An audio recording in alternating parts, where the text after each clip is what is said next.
2 new types of gold added to my stack.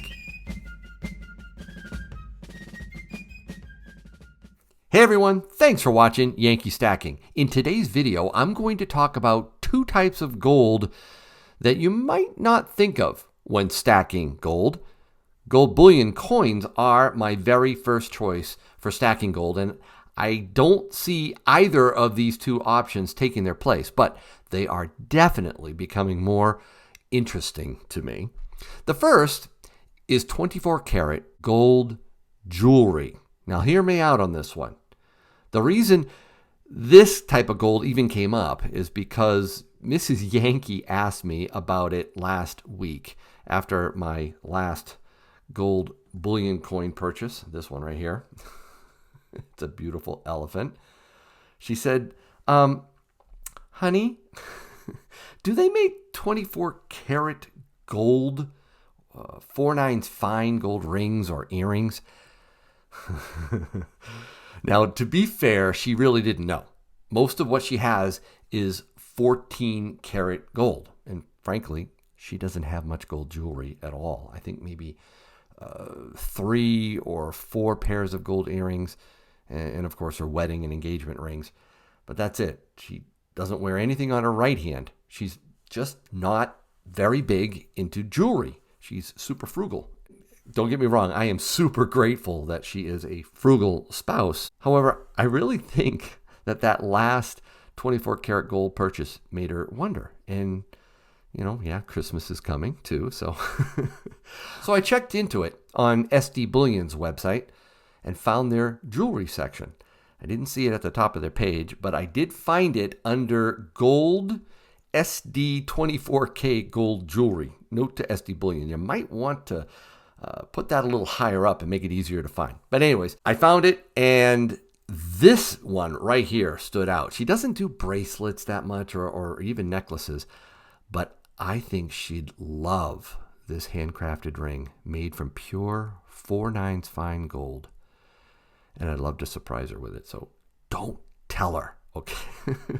But more than that, guys, these are investment grade jewelry. It's not the highly diluted jewelry that you can find at stores all the time. No, this is gold stacker quality jewelry. So if you're a gold stacker looking for something for your special someone this Christmas, check out sdbullion.com/jewelry. Now, for Americans, this may not resonate as much, but Indian, Chinese cultures, they are known to wear their wealth in jewelry. In fact, my friend from Nepal, who bought some gold bars a while back from my local coin shop dealer, Tim, turned his gold into jewelry for his wife. He sent me this picture of the bracelet he made for her. Isn't that beautiful? So yeah, different cultures have no problem investing in jewelry for their gold. But here's another thing about gold jewelry. War, political upheaval. For generations, wearing jewelry has been a way to bug out with some of your wealth. I've read several accounts of people having to leave their country with only the clothes on their back and the jewelry on their body. We don't think about that much in the United States. We've been blessed not to be forced to flee from our country.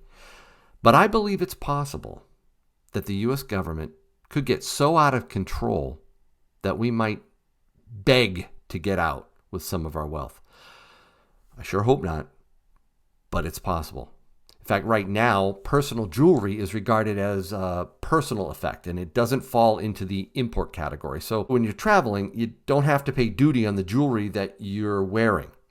Of course, when it comes to other countries, it would depend on their custom laws and, of course, the amount of jewelry we're talking about here. But if you own it and are wearing it, there's a good chance you could get out of a country and back into a different country while wearing it. That's the one type that I'm looking to add to my stack.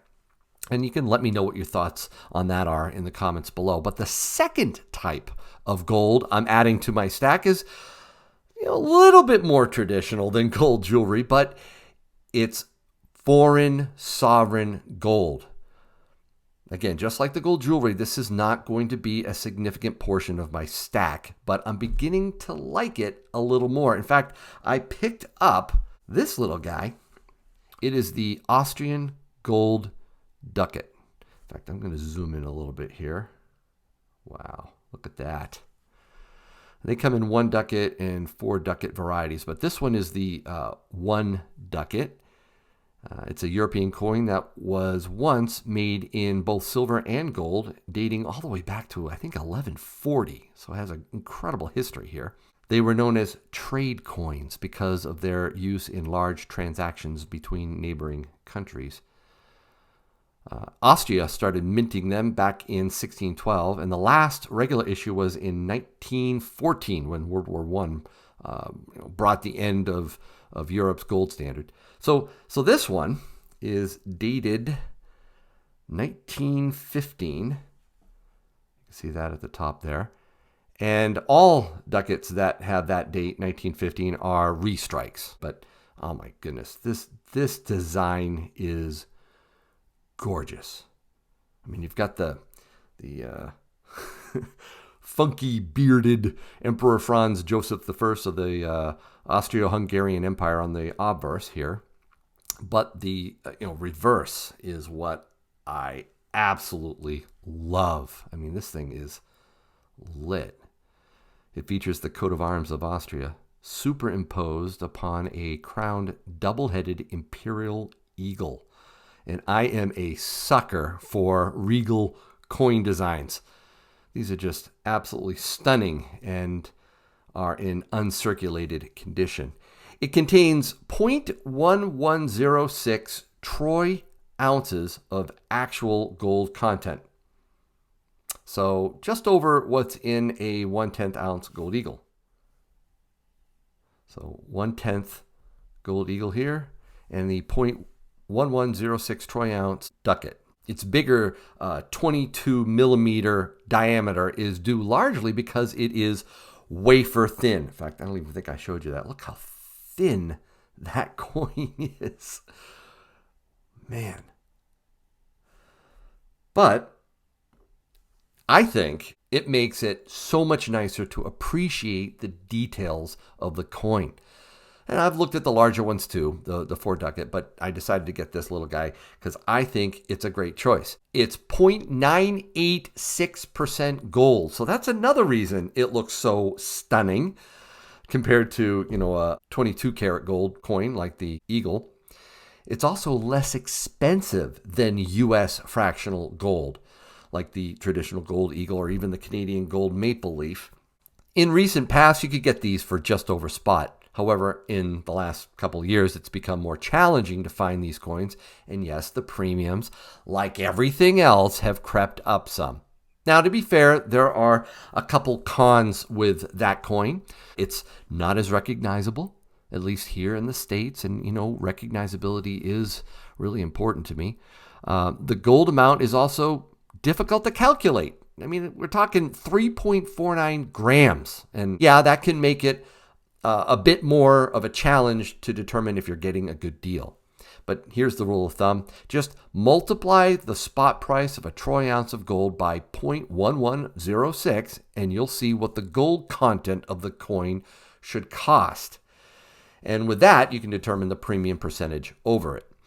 This one was around 4% over spot. Not too bad, especially since it's just so cool, and I really think it makes a great addition to my stack.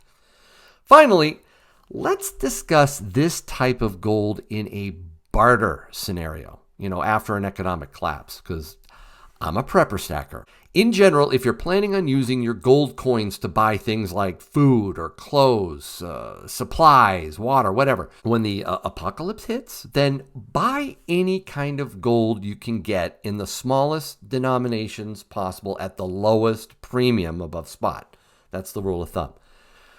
This would be low on the totem pole when it comes to barter fodder. I would be focusing first on other fractional gold before I used this gold coin, and I would be using constitutional silver and silver coins and rounds long before I ever consider bartering for anything with my gold. So I view this a lot like the rest of my gold, wealth preservation through an SHTF scenario to the other side, something to preserve my buying power after a dollar reset, after the loss of the global reserve currency status of our dollar, when a new economy is born. Anyway, this is my first gold ducat, and it, along with the investment-grade jewelry from SD Bullion, are the two new types of gold in my stack. Tell me what you think about each of them in the comments below. And as always, I hope your day is A-OK.